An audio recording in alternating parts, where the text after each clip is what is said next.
What's going on, guys? Welcome to Behind the Mic, and today I'm here with Alexi. What's going on? Hey there, how's it going today, man? Yeah, I'm going good. It's real hot around here. It's I'm dying. California. If it's cold, that's the scary I mean, thing. it's Texas, so this is like I'm in the sun. Oh, there you go. That's even Texas Yeah, winters. I've been up there once. yeah, never again. Mm-mm. All right. So for those who haven't heard Just Talk With Gabe interview, tell us about yourself. I am a writer, director, actor. I acted for 12 years and ended up becoming SAG, after which I decided to branch more into directing and writing, going to college to study those aspects of film along with the entire filmmaking process, and ended up graduating last year, actually, early Oh June. wow! Congratulations. Thank you. Let's start with your acting career. How did you get started with that? I saw my first movie of like memory because I'm sure that my parents put on tons of things in front of my small little baby brain. But the thing that clicked with me was the original Star Wars. I watched that when I was about 6 months old, my mom says, but I can still remember like vividly watching it and just being glued to the screen. And Right. that kind of inspired me to get into that, learn more about that industry. I started out doing plays and little musicals and always just like the idea of becoming a character and stuff like that and kind of acting out. And I've just slowly been kind of moving on with that, going into voice acting. I've done stage acting, done on-screen, commercial, TV. I've kind of just branched out into every little facet of it and just kind of kept evolving in those areas as well. Now, what would you say is your favorite type of character to portray? I think I have two. My favorite one is I actually really like playing villains. A part of that being because I, as a kid, was typecast as the kind of, the Disney sidekick role, as they call it in the industry. And I would Right. just go out for those characters every week, every week. So when I got to college, people didn't have that perception of me. And they ended up, as soon as you found out, by the way, worst thing you can ever do if you go to college, don't tell anyone you're an actor. You will get cast in everything. My No, first quarter there, I had my first quarter, 3 months, I was acting in 15 different short films. oh my God. But the good thing was it was a variety of characters. And one thing I got to play was a lot of darker, kind of more, villainous characters that had an edge to them. And I really thought that was fun for me to be able to try something new and have people see that side of me. And I do also love very sensitive characters. I'm an emotional person, and people who know me, I'm very like open with how I feel. So I like being able to channel that and kind of give a positive representation for that kind of vulnerability on screen. Right, yeah, I can definitely say, yeah, playing the villains is a lot of fun. Oh, it's so much fun, especially when you're doing voice acting. Then you can have a lot of fun with it too. Oh, yeah, yeah. So switching over to your writing, what gives you inspiration to write? I am inspired by a lot of the things that I've grown up with or kind of absorbed in media. Star Wars, fantasy, anime, even Dungeons and Dragons is one of my favorite hobbies.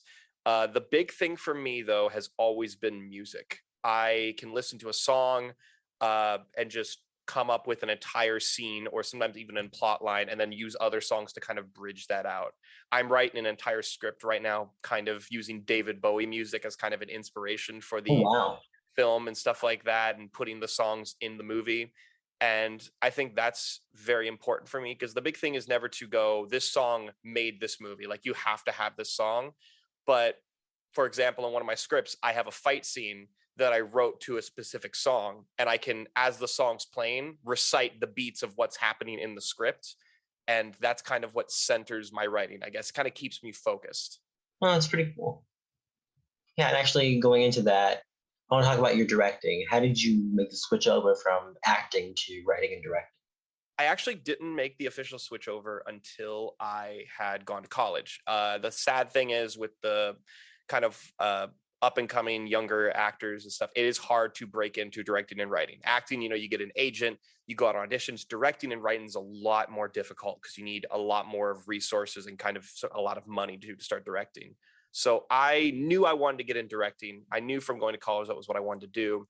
And luckily, I was very fortunate to have a very good college that gave me a lot of opportunities. Like I said, my school had a lot of short films. My first quarter there, they made sure you shot something and directed stuff. And it started very small productions. And as I went through the school, I kind of got notorious that I would be that person that went, okay, I know I'm supposed to do a small production, but I kind of want to do something that's a little bit more involved and crazy. Uh, I think that's the biggest thing that I'm very fortunate with, is that I had the opportunity through my school to explore the directing style, the kind of creative style I want to make, and whether or not I did actually want to pursue that as a career. Right. And actually, since you've gotten a chance to, pursue all this stuff, what would you say is your favorite type of genre to direct? I think it's a subgenre, but I love it, and it's a weird answer, I know, but it's cyberpunk. I love directing cyberpunk because you can do so much with it. My favorite project I ever shot at school was a cyberpunk short film based on a script I wrote, and that thing was the most involved production I think my school ever had in that class, because in an 8-hour period we had to assemble sets, dress the sets, break down the sets after filming, put up a new set, and then do a one shot in a hallway with a light bulb thing. And this whole involved thing, we had a fake robot arm that one of my friends said he had painted it. So there was like little fake metal sheen. So because it was plastic, but it looked like it shined. We had this back wall that was beautifully done by one of my classmates, Louise Bueller, who is a PD designer, that was just new, different wallpapers kind of torn over the top each other, because I described it as a world that had been broken down and repieced back together. And I think that's kind of the intrinsic fun of cyberpunk, is you look at films like Blade Runner, and then you look at films like The Fifth Element. They can all kind of be different vibes and almost different genres. And I think that's something that just really attracts me to that kind of a genre. Right, that's definitely a unique answer. I haven't gotten that one before. But yeah, I personally like dark fantasy, but I can see the aspect. I actually have written a dark fantasy script as well that I'm working on. Yes. I can't wait to see that one.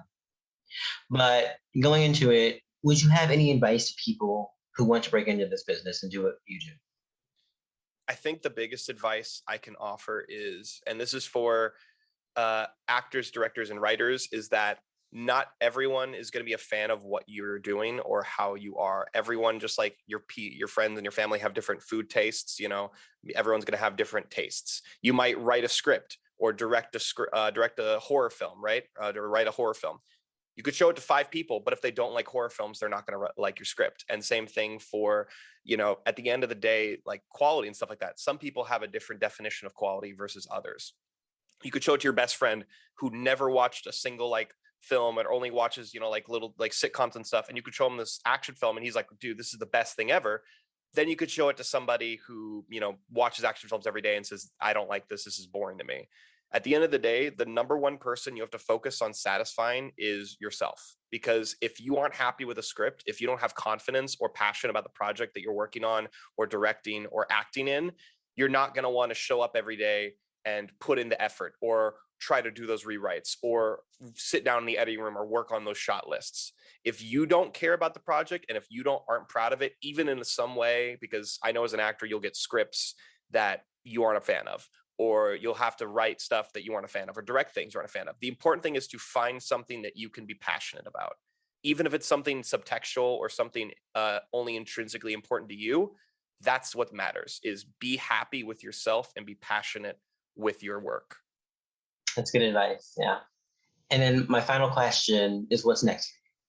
I'm currently, as I kind of alluded to earlier, working on a script that is going to be getting hopefully produced and funded very soon and being filming by next year. It is called Pelicans of the Night. It is a very dramatic film. I'm working on it with a good friend of mine, Selena Brion, who is a wonderful actress and is going to be starring in the project as well. And on top of that, I also have a very important passion project of mine that I'm pitching around that is a throwback to Akira Kurosawa samurai films and is an all Japanese script and actually will be filmed in Japanese and translated as well. All right. Well, good luck with all that. And you have to come back once all that gets done. Of course. You're going to be the first row seat, I promise. All right. Thanks, man. Thank you for coming on today. We'll see you later. Of course. Thanks for having me. Thank you.